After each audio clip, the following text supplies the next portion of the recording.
L'hécatombe continue du côté de l'équipe de France. Le marabout continue du côté de l'équipe de France. Après, je ne vous l'ai pas dit en vidéo, mais je l'ai mis dans la description de la vidéo de la liste. Quand Didier Deschamps a fait sa liste, j'ai rajouté que Preston Kimpembe est forfait pour la Coupe du Monde. Il est remplacé par Axel Disasi. Là, j'ai une nouvelle info, c'est que Christopher Nkunku est forfait pour la Coupe du Monde. Donc, comme annoncé par RMC Sport hier, Randal Kolo Muani a été appelé par le staff de l'équipe de France ce mercredi pour pallier le forfait pour la Coupe du Monde de Christopher Nkunku, blessé à l'entraînement. Randal Kolo Muani va prendre la direction du Qatar sur le gong, lui qui se trouvait au Japon avec l'Eintracht Francfort. Comme annoncé par RMC Sport, le staff de l'équipe de France a officiellement appelé l'attaquant de Francfort dans le groupe de 26 joueurs pour disputer la Coupe du Monde.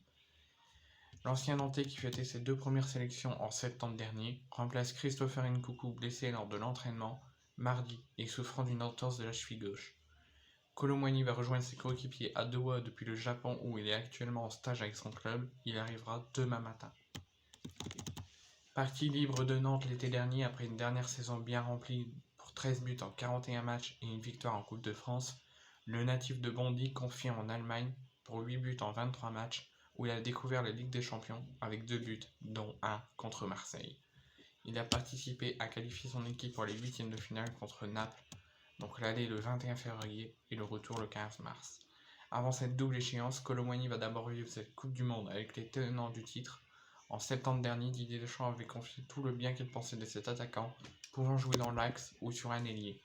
Donc voici ce qu'il avait dit. Randal continue de confirmer ce qu'il avait très bien fait avec le FC Nantes la saison passée. Avec son profil d'attaquant, il amène de la présence, de la prise de profondeur et une bonne efficacité. Il a beaucoup de qualité. Alors moi je reviens sur cette blessure de Christopher Nkunku. J'ai été informé qu'il y a eu de nouveau du racisme dans le monde. Donc Amin Harit, avec l'OM, s'est blessé sur un contact avec Axel Disasi. Je réclamais une sanction pour Axel Disasi de la part de la LFP, donc un carton rouge ou un carton jaune, suite à cette incroyable faute faite sur Harit, mais je réclamais pas autant.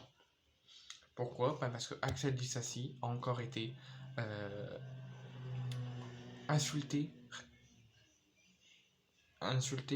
encore plus fort, c'est insulté racisme. Il a eu des propos racistes envers Axel Disasi. Donc certes, il a dit que l'arbitre était pour Marseille, il a dit des propos qu'il n'aurait dû pas tenir. Il aurait dû avoir une sanction de la part de l'arbitre. Mais je ne pense qu'en 2022, parce qu'un joueur a blessé un joueur et du coup le joueur s'en fout, c'est terminé, ou il ne fera pas la Coupe du Monde, je ne vois pas pourquoi on doit aller jusqu'à le cibler d'insultes racistes. Je ne comprends pas. Dans quel monde on vit, dans le monde du football ou dans le monde tout court, dans quel monde on vit pour que si un joueur blesse et le prive de quelque chose, on doit l'insulter, on doit lui cibler d'insultes racistes. Pourquoi ? Et je reviens sur l'équipe de France. Donc Eduardo Camavinga, milieu de terrain de l'équipe de France, est pris aussi à partie sur les réseaux sociaux depuis mardi soir, après la blessure et le forfait de Christopher Nkunku, consécutif à un choc entre les deux hommes à l'entraînement. Donc l'équipe de France quitte Clairefontaine pour le Qatar ce mercredi, dans une ambiance lourde. Après le forfait de Preston Kimpembe lundi, Christopher Nkunku a son tour renoncé à participer à la Coupe du Monde, après s'être blessé à l'entraînement mardi dans un duel avec Eduardo Camavinga, lors d'une opposition à 10 contre 10. Le joueur de Leipzig souffre d'une entorse du genou gauche et de la cheville gauche. Les réseaux sociaux n'avaient pas attendu cette confirmation pour prendre à partie Camavinga. Ciblé de violents messages dans certains caractères racistes. Ceux-ci sont particulièrement virulents sur sa dernière publication Instagram, postée lors de son arrivée à Clairefontaine lundi. L'ancien Rennais Benjamin du Coupe France s'était immédiatement porté aux côtés de Nkunku pour prendre de ses nouvelles après son tacle dans le duel. La nouvelle de son forfait et les insultes racistes contre l'ancien Rennais alourdit le climat autour de cette équipe de France qui rallie le Qatar avec escorté d'énormes doutes. Dans quel monde on vit ? Pour que si un joueur blesse un joueur et le prive de plusieurs mois de compétition ou le prive de Coupe du Monde, on doit l'insulter, le cibler d'insultes racistes. Dans quel monde on vit, sérieux?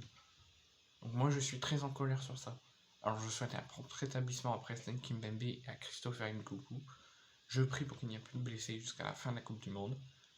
Mais je ne suis pas d'accord pour qu'on insulte Disasi et Kamavinga et le cibler d'insultes racistes parce qu'il a blessé un joueur et le privé de Coupe du Monde. Ce n'est pas normal.